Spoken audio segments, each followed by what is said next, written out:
Sugar Ray avec Every Morning, et à chaque mardi matin, j'ai le plaisir d'accueillir l'ami Mathieu Brochu en studio, qui est le directeur général de la Corporation de développement communautaire, Pierre de Sorel. Salut Mathieu! Salut Alex! Et tu nous amènes de la belle visite cette semaine. Ben oui, on était avec deux représentants du Centre d'action bénévole du Bas-Richelieu, Frédéric et Nathalie. Oui, Frédéric Charbonneau, qui est chef cuisinier, lui au sein des ateliers d'ailleurs de cuisine collective qu'on pourra aborder, et Nathalie Etier qui est avec nous aussi cuisinière. Salut à vous deux, merci d'être là. Bonjour. On va démystifier tout de suite ce que c'est ces ateliers de cuisine collective, parce que c'est à la portée de tout le monde, là. Exactement. Alors, qu'est-ce qui se passe? Comment ça fonctionne? Pour commencer, il y a différentes plages horaires, mais je vais aborder aussi comment ça se déroule, un atelier de cuisine. C'est qu'on dit aux gens comment se trouver des produits à rabais dans les circulaires pour commencer, pour que ça soit le moins cher possible, pour qu'ils puissent faire des belles recettes avec ça. Nous, on les accompagne. C'est les gens qui choisissent 3 recettes qu'ils vont exécuter sous notre supervision, nos conseils et tout ça. Puis, on fait les 3 recettes et c'est au coût de 5 $. Les gens repartent avec leurs 3 repas qu'ils ont concoctés.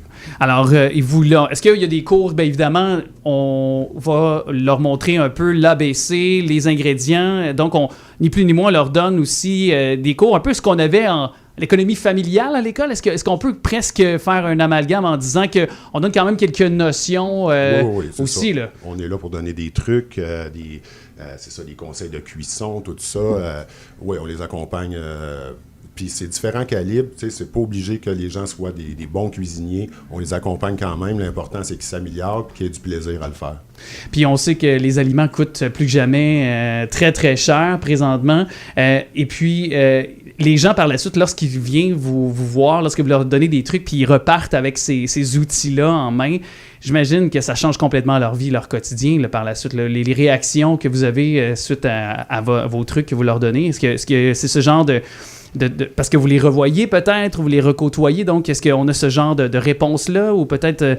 Oui, c'est très positif. Les gens sortent contents. Puis souvent, c'est des gens qui avaient perdu l'intérêt de la cuisine, qui mangeaient des petits plats micro-ondes. Puis là, ils retrouvent la passion de cuisiner des différents trucs. Puis non, c'est enrichissant pour tout le monde, autant pour nous que pour eux. On voit dans leurs yeux qu'ils sont contents. Ouais. Vas-y, Nathalie. Ouais. Les ateliers durent 6 mois. Donc, on les accompagne sur 6 mois. Fait qu'on peut voir une belle progression, puis à chaque semaine, on a le feedback de la fois d'avant, qu'est-ce qu'ils ont aimé, qu'est-ce qu'ils ont moins aimé, puis... Puis est-ce que c'est parce que les gens aussi, tu sais, des fois on se dit, moi je suis le premier, là, je prends pas le temps de cuisiner, je mange sainement, là, mais je mange souvent les mêmes affaires, tu sais, puis pourtant j'adore, je suis très épicurien, j'aime découvrir. C'est-tu parce qu'on prend pas le temps que les gens peut-être ne cuisinent pas assez? Pourtant je pense qu'on est très gourmand au Québec, on aime découvrir, on aime nos entreprises du terroir aussi en général. Ben c'est ça, souvent on tombe dans la routine des repas, le pâté chinois, spaghetti, tout ça, dans la semaine, tu sais. Mais c'est ça, avec d'autres idées, des belles revues, avec Internet, les gens, c'est eux qui choisissent leurs recettes. À la fin de chaque atelier, ils s'assoient avec des revues, puis à l'unisson, ils choisissent 3 repas qu'ils vont concocter pour la semaine suivante. Alors, puis ça permet, j'imagine, de socialiser, parce que là, on est un groupe. Effectivement. Alors, ça permet aussi de se découvrir peut-être une passion ou de faire ça ensemble. On le dit souvent que cuisiner pour nous-mêmes, en solo, c'est peut-être pas tellement motivant, mais là, de le faire pour plusieurs, de le faire avec plusieurs personnes, drôlement aussi, j'imagine, l'efficacité puis l'envie de vouloir continuer par la suite lorsqu'on se retrouve chez soi également. Là. Exactement. Puis ils ont toujours l'opportunité de repartir avec plus de repas. S'ils veulent, mettons, 10 $, ils repartent avec 6 repas. À ce moment-là, ils peuvent s'en congeler. Puis, c'est ça, c'est très intéressant. Puis c'est ouvert à tous, hein, de 12 ans jusqu'à 99 ans. Moi, j'ai 2 dames, une de 82 puis une de 84. Ils sont très dynamiques, puis c'est bien le fun. Oui, puis sûrement qu'ils doivent être bonnes ces desserts. Hein? Oui. On dirait que j'imagine qu'ils sont bonnes ces desserts.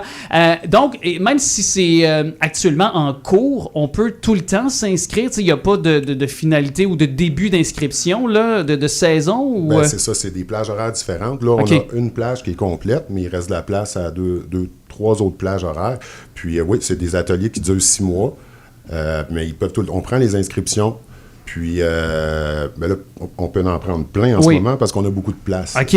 Puis, d'ailleurs, on peut aller voir tout ça sur le site Internet du Centre d'action bénévole. Oui, ou communiquer directement au 743-4310. Oui, avec le poste 210. Sinon, www.cab-richelieu.org pour davantage d'informations. Je trouve ça vraiment intéressant.